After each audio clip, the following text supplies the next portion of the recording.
Hello বন্ধুরা, রূপমস mother ব্লগে স্বাগত। এখন বাজে সকাল 10টা আর আমি স্নান টান সেরে সোজাসুজি চলে এসেছি রান্নাঘরে। আর রান্নাঘরে কুকারে দেখো বসে দিয়েছি আলুর তরকারি, মানে আলুর দম বলতে পারো।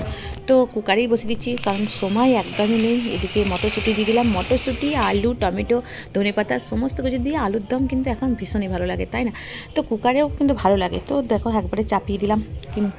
আজ তো বৃহস্পতিবার, তো আজকে একটু পুজোর দিকে যেতে হবে, কারণ পুজোর দিকে যায়নি, সোজাসুজি চলে এসেছে এদিকে। আর ছেলে যেহেতু আছে বাড়িতে, ও কখন চাইবে খাবার, তো তখন মনটা হবে যে খাবার দেবো না ওইদিকে, না পুজোকে দেবো। তো একদিকে কাজ সেরে নিচ্ছি, ওই জন্য ওইদিকে দেখো তরকারিটা বসিয়ে দিই। আর এইদিকে চলে এলাম একটু ঠাকুরের কাছে, মানে ঠাকুরগুলো যে আছে এইগুলো একটু এখন মোছামুছি করব। মানে এই কাজটাও হবে ওইদিকে সিটি পড়তে পড়তে, মানে ওইদিকে আর এইদিকে, মানে দুদিকটায় ব্যালেন্স করতে হবে কারণ যেহেতু দেরি হয়ে গেছে। আর আজকে কিন্তু একটু বেলা করে ঘুম থেকে উঠেছিলাম, সেই জন্য আরও দেরি হয়ে গেছে। তো কিছু করার নেই। আর বৃহস্পতিবারটা একটু পুজোর দিকে সময় লাগে, তাই না? বৃহস্পতিবার একটু মোছামুছি করতে হয়, একটু আর কি স্পেশাল করে একটু পুজো করার ব্যাপার থাকে। অন্য অন্যবারে এত কিছু করতে হয় না। তো যাই হোক, চলো এদিকটা তো মোটামুটি করে দিলাম। এবার চলে যাচ্ছি রান্নাঘরে। আর এদিকে দেখো তরকারিটা সিটি পড়ে গেছে। চলো তরকারিটা কেমন হয়েছে পরে তোমাদেরকে দেখাচ্ছি। একটু তো নেড়ে চেড়ে দিলাম। আর এদিকে আমি করে নিচ্ছি দেখো পরোটা। তো পরোটা তাড়াতাড়ি করে করতে গিয়ে ছিঁড়ে যাচ্ছে, পুড়ে যাচ্ছে, আর কি বলবো। মানে তাড়াতাড়ির কাজ যে ভালো হয় না সেটা বোঝাই যাচ্ছে, তো সেটা সবাই জানে। তো আজকে তো একদম প্রমাণ যে একদমই ভালো হচ্ছে না।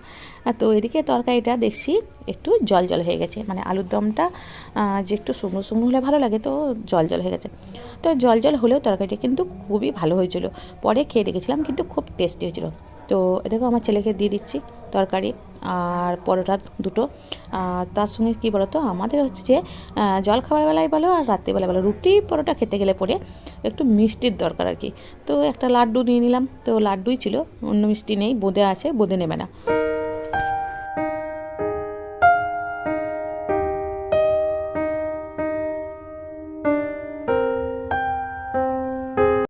আর বন্ধুরা ওইদিকে কাজ সেরে নিয়ে এদিকে পুজোটাও সেরে ফেললাম। এই দেখো হয়ে গেছে পুজো। আর চলো, আর এদিকে দেখো একটা এঁচড় ছিল, তো এঁচড়টা কেটে এইরকম করে করে রেখে দিয়েছিলাম। মানে যতবার জল দিয়ে ধুচ্ছি ততই আটা বেরোচ্ছে। তো আটাটা ধুয়ে ধুয়ে ফেলে দিলে পরে আর কাটতে গেলে অসুবিধা হয় না। তো অনেকবার ধুয়ে ধুয়ে ফেলে দিচ্ছি, চলো একটা কাটবো। তো আজকে এটা তরকারি হবে আর কি, মেন তরকারি বলতে পারো। তো এঁচড়টা তরকারি যদি একটু ভালো করে আর কি যত্ন সহকারে রান্না করা যায়, তো সত্যি করেই খেতে ভালো লাগে। হ্যাঁ, তবে এঁচড়টা ভালো হতে হবে। একবার দুবার আমাদের এঁচড় নিয়ে আসে, তো সেই এঁচড়টা খুবই মানে মানে কষি টাইপের যদি থাকে আর কি, মানে বেশি বড় না থাকে, তো কষা কষা লাগে, তখন খেতে ভালো লাগে না। মানে এঁচড়টা ভেতরে কিছু ঢোকে না, ভালো লাগে না। কিন্তু এই এঁচড়টা ভালো আছে। তো কাটতে কাটতেই বুঝতে পারছি ভালো আছে। তো চলো আজকে মনে হচ্ছে দিয়ে কিন্তু এঁচড়টা রান্না করব। আর হ্যাঁ, এঁচড় কাটার আগে কিন্তু আমি খেয়েও নিয়েছি। আর খাওয়া দাওয়া না করলে হবে না, কারণ এখন বেজে গেছে 11:30। তো যাই হোক, তো খেতে খেতেই 11:30 বাজলো। তো ভাত ওদিকে বসিয়ে দিয়েছি আর এদিকে এঁচোড়টা কাটছি। আর এঁচোড় কাটতে একটু টাইমও লাগবে, তাই না? তো চলো এঁচোড়টা কেটে নিই। আরে হ্যাঁ, এঁচোড়টা যে অত আটা ধুলাম, তাও কিন্তু হাতে প্রচণ্ড পরিমাণে আটা লাগছে। তো এই দেখো এতটা কেটে নিলাম এঁচোড়, তো একটু বেশি করেই করবো, কারণ এঁচোড় খেতে ভালোবাসে মানে ওর দুজনাই আর কি। ছেলেও ভালোবাসে, ছেলের বাবাও ভালোবাসে ভীষণ এঁচোড় খেতে। তো এটা যেন এমনই তরকারিটা করবো যেন দিনে রাতে সব হয়। আর এদিকে দেখো কিছুটা টমেটো কেটে নিচ্ছি, এটা চাটনি করবো, আর কটা পটল কেটে নিচ্ছি, এটা ভাজবো আর কি। চলো এটাই হচ্ছে আমাদের দুপুরবেলার মেনু। তো মেনুটা ভালোই আছে, তাই না? নিরামিষের মধ্যে এইরকম মেনু কিন্তু ভালোই লাগে। তো প্রথমে পটল করে ভেজে নিচ্ছি, তারপরে চাটনি হবে, তারপরে হবে এঁচড়ের তরকারি। আর তার মাঝে মাঝে কী করতে হবে বলো তো, তার মাঝে মাঝে রোদ্দুর কিন্তু প্রচণ্ড দিয়ে দিয়েছে। আর গরমকালে মানে এই যে গরম করছে আর কি, গরমকাল আসতে না আসতে, তো এত মানে বেলা যেই হয়ে গেছে আর রান্না করতে ইচ্ছা করছে না, রান্না করতে একটুও ভালো লাগছে না। শীতকালে কিন্তু যত বেলায় হোক কিচ্ছু মনে হচ্ছিল না, 1টা বাজুক 1:30 বাজুক কোনো ব্যাপার নয়, কিন্তু যেহেতু গরম প্রচণ্ড আর রান্নাঘরে থাকতে ইচ্ছা করছে না। তো চলো এদিকে চাটনিটাও। হ্যালো বন্ধুরা, গুড আফটারনুন। গুড মর্নিং বলার সময় হয়নি তখন আর কি, মানে তখন নিজের কাজে এত ব্যস্ত ছিলাম যে বলতে পারিনি। তো এখন বাজছে 1টা, সেই জন্যই বলে দিলাম গুড আফটারনুন। তো যাই হোক, তো রান্না ওদিকে হচ্ছে হচ্ছে বলতে কি এঁচড়ের তরকারিটা হচ্ছে। আর এত রোদ্দুর দিয়েছে, এত রোদ্দুর দিয়েছে, আর গরম করছে হঠাৎ করে, ঠান্ডা থেকে গরম, তো তো গরমটা বেশি লাগছে এই জন্য।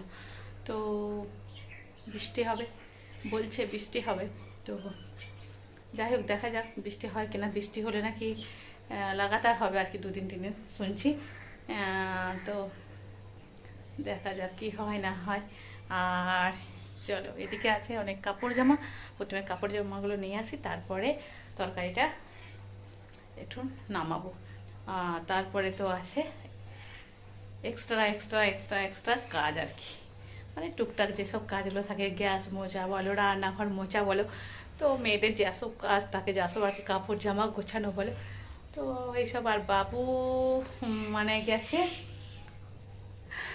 গেছে মানে কি, মানে একটু থাকলেও বাড়িতে একটু, আর যেহেতু স্কুল নেই, বই টই নিয়ে একটু ঘাটাঘাটি করলো, ব্যাস বাইরে চলে গেলো। বাইরে যাওয়া আসা এটা আর কি, মানে একা একা আর কি মন বসে না বাড়িতে, একটু চঞ্চল প্রকৃতির। তো চলো এগুলো করি আগে, রোদ্রটা দেখলে ভয় লাগছে। তো তোমাদেরকে বলছিলাম না, রান্নার ফাঁকে ফাঁকে যে কাজ, সেই কাজগুলো হচ্ছে এইসব কাজ আর কি, জামা কাপড় তোলা, একটু গুছানো, কোথাকার জিনিস কোথায় আছে সেগুলো একটু গোছানো, এই আর কি। তো এই দেখো জামা কাপড় শুকিয়ে গেছে, তো জামা কাপড় দিতে না দিতেই শুকিয়ে যাচ্ছে, মানে এত রোদ্দুর দিয়েছে। আর যাই হোক, তো চলো জামা কাপড় শুকিয়ে গেল, আর এইদিকে আমার রান্নাও মোটামুটি কমপ্লিট হয়ে গেছে। আর এই তো এঁচোড় রান্না করেছি একদম স্পেশাল করে। তো এঁচোড় দেখতে কিন্তু দারুণ হয়েছে, আর আমি একটুখানি দেখলাম নুনটা ঠিক হয়েছে কিনা, নুন মিষ্টি তো দেখলাম একদম ঠিক ঠিক, একদম বিয়ে বাড়ির মতন এঁচোড় হয়েছে, সুপার হয়েছে। তো এই এঁচোড়টা খেলে কিন্তু প্রথমে আমার ছেলে কিন্তু খুবই নাম করবে, প্রথমে তো ওই খাবে, ওই প্রথমে নামটা করবে। তো চলো এইবার ভাত খাবার পালা। তো ভাত নিয়ে বসে পড়েছি আমি আর আমার ছেলে, কিন্তু এখন বাজছে কটা জানো, এখন বাজছে 2:45। তো প্রথমে রান্না টান্নার পরে আমরা একটু বসেছিলাম। তো এবার চলো ভাতটা খেয়ে নিই, তো রান্না যখন করেছি কষ্ট করে, খেতেও হবে আনন্দ করে, তাই না? তো চলো, প্রথমে তো পটল ভাজা, তো পটল ভাজা দিয়ে ভাত কিন্তু ভালো লাগে, শুকনো ভাত খেতে। এদিকে আমার ছেলে নিয়ে বসছে, দেখো দই নিয়ে বসছে, টক দই। ও আবার এইটার সঙ্গে আবার টক দই নিয়েছে, আমি কিন্তু নিইনি, কারণ আমার খুব মানে কাশি হচ্ছিলো, তো আমি টক দই খাইনি, ও টক দই, এখন গ্রীষ্মকাল যেহেতু এখন এবার দই চলবে।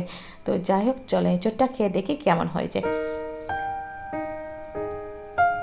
তো না, সত্যি করেই এঁচোড় কিন্তু দারুণ হচ্ছে, একদম ফাটাফাটি।